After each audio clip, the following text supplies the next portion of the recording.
আবু জেহেলের বাহিনী ছিল বদর যুদ্ধে এই প্রান্তে, আর মুসলিম বাহিনী এই প্রান্তে। এই দুই প্রান্তের বাহিনীর মধ্যে কারা অন্যায় করেছিল? রমজান মাস কি চেতনা নিয়ে আসলো? বিরুদ্ধে দাঁড়িয়ে যাওয়ার চেতনা নিয়ে আসলো। কথা কি বুঝতে পারছেন? এখন আমরা কিন্তু ব্যক্তিগতভাবে আগে সবাই জালেম হয়ে গেছে, তাই না? আমরা সবাই জালেম না? সবাই আমরা দোয়া করি কি, রব্বানা যালামনা আনফুসানা, আল্লাহ আমরা আমাদের নফসের উপর জুলুম করেছি। নামাজে কি পড়ি? আল্লাহুম্মা ইন্নী যালামতু নাফসি, আল্লাহ আমি আমার নফসের উপর জুলুম করেছি। তার মানে প্রথম আমি নিজেই তো জালেম। আমি আপনি আমরা সবাই জালেম, আমরা সবাই নিজেদের নফসের উপর জুলুম করেছি।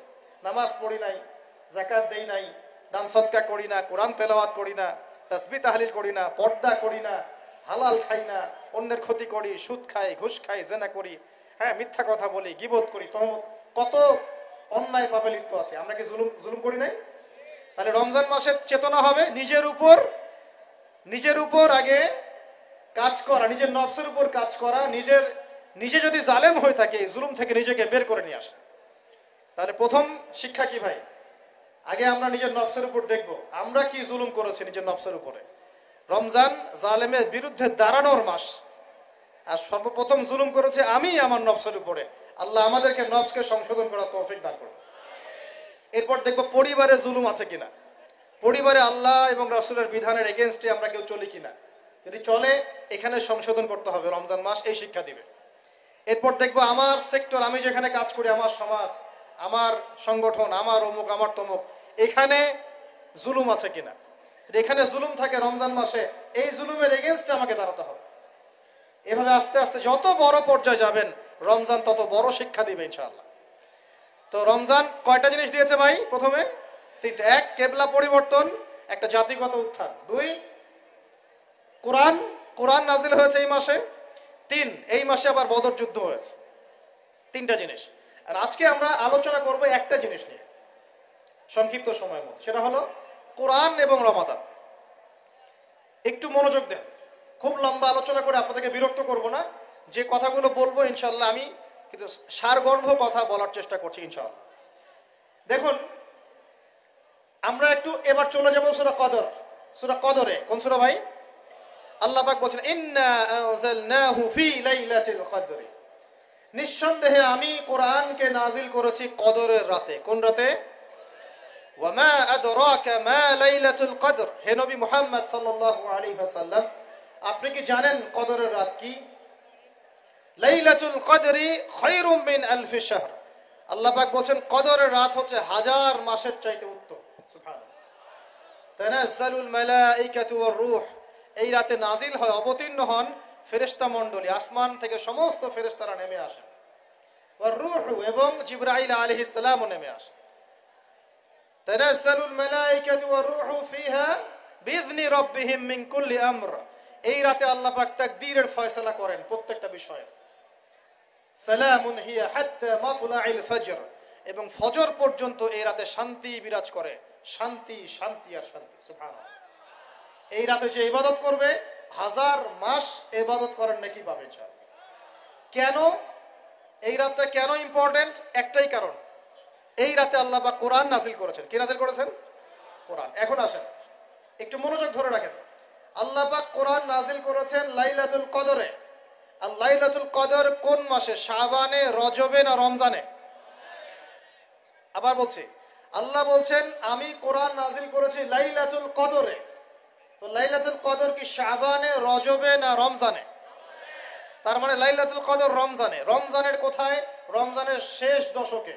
রমজানের শেষ দশকে 21, 23, 25, 27, 29, এই পাঁচটা বেজোর রাতের যে কোনো একটা রাত হবে কি লাইলাতুল কদর।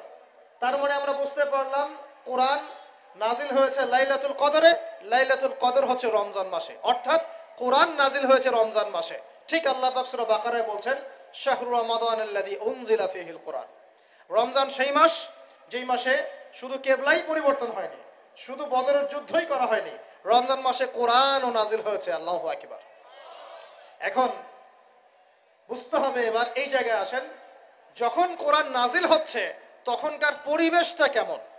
এই যুবক ভাইরা একটু খেয়াল করেন, আপনাদের জন্য এই লেকচারটা ইম্পর্টেন্ট, কারণ আগামীর কাজগুলো আপনাদেরকে করতে হবে।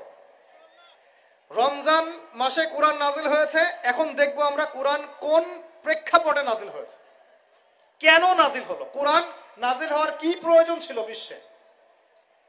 কোরআন নাজিল হয়েছে এমন একটা সমাজে, যে সমাজটাকে আমরা বলি আইয়ামে জাহিলিয়া। কি বলি ভাই? কোথায় নাজিল হয়েছে? হেরা গুহায়। কার উপর নাজিল হয়েছে? মুহাম্মদ রাসূলুল্লাহ সাল্লাল্লাহু আলাইহি ওয়াসাল্লামের উপরে। কখন, কিভাবে, কোন প্রেক্ষাপটে? প্রেক্ষাপটটা এমন ছিল, ওই সমাজটা ছিল আবু জেহেলের শাসন। কার শাসন? আবু জেহেল মানে কি? আবু জেহেল কি তার নিজের নাম? তার নিজের নাম হলো আবুল হাকাম। নিজের নাম কি? আবুল হাকাম মানে কি? আবুল হাকাম মানে জ্ঞানের পিতা। বাংলা, সোজা বাংলা ভাষায় বললে আবুল হাকাম মানে বুদ্ধিজীবী। আবুল হাকাম মানে কি? আমাদের সমাজে বুদ্ধিজীবীর অভাব আছে। টকশো মাথায় ফেলছে একদম, টকশোর পর টকশো, টকশোর পর টকশো, খালি বক বক বক বক বক বক, কাজের কাজ কিছুই নাই। কথা যতটুকু, কাজ তার চেয়ে অল্প। এত কথা, সুবহানাল্লাহ। মানে পৃথিবীর সব জ্ঞানী মানুষ এখানেই আছে। ভাবখানে এমন, পৃথিবীর যত জ্ঞানী মানুষ আল্লাহ পাক এখানেই নাজিল করছে। আবুল হাকাম, তার নাম আবুল হাকাম, জ্ঞানের পিতা। কার নাম? আবুল হাকাম। তাহলে এখন বলেন, আবু জেহেলের নাম আবুল হাকাম, তো এখন আমরা ওকে আবু জেহেল বলে ডাকি কেন? বলেন দেখি। ও কোন জ্ঞান অর্জন করে নাই, কোন জ্ঞান চেনে নাই? যখন কোরআন নাজিল হচ্ছে এবং রাসূল সুন্নাহ দিয়ে দাওয়াতি কাজ করছেন, ইসলামের প্রচার করছেন, ও ইসলামের এই আলো চিনতে পারে নাই বলেই তার নাম আবু জেহেল। সে অনেক বস্তুবাদী জ্ঞানে জ্ঞানী ছিল ঠিকই, সে সমরবিদ্যা জানতো, অর্থনীতি জানতো, সে কূটনীতি জানতো, সে রাষ্ট্র পরিচালনার জ্ঞান জানতো, সে দারুন নাদওয়া পরিচালনা করত, সে ব্যবসা করতে পারত, সে কি জানতো না। কেন তাকে আবু জাহেল বলছি? কারণ সে কোরআন সুন্নাহর জাজল্যমান সত্যটাকে ডিনাই করেছে, এই কারণে। এরকম লোক আমাদের সমাজে আছে কিনা? শুধু আমাদের সমাজে না, এরকম লোক দিয়ে এখনকার বিশ্বটাই ভর্তি। এখনকার বিশ্বে আবু জেহেল দিয়ে ভর্তি সব।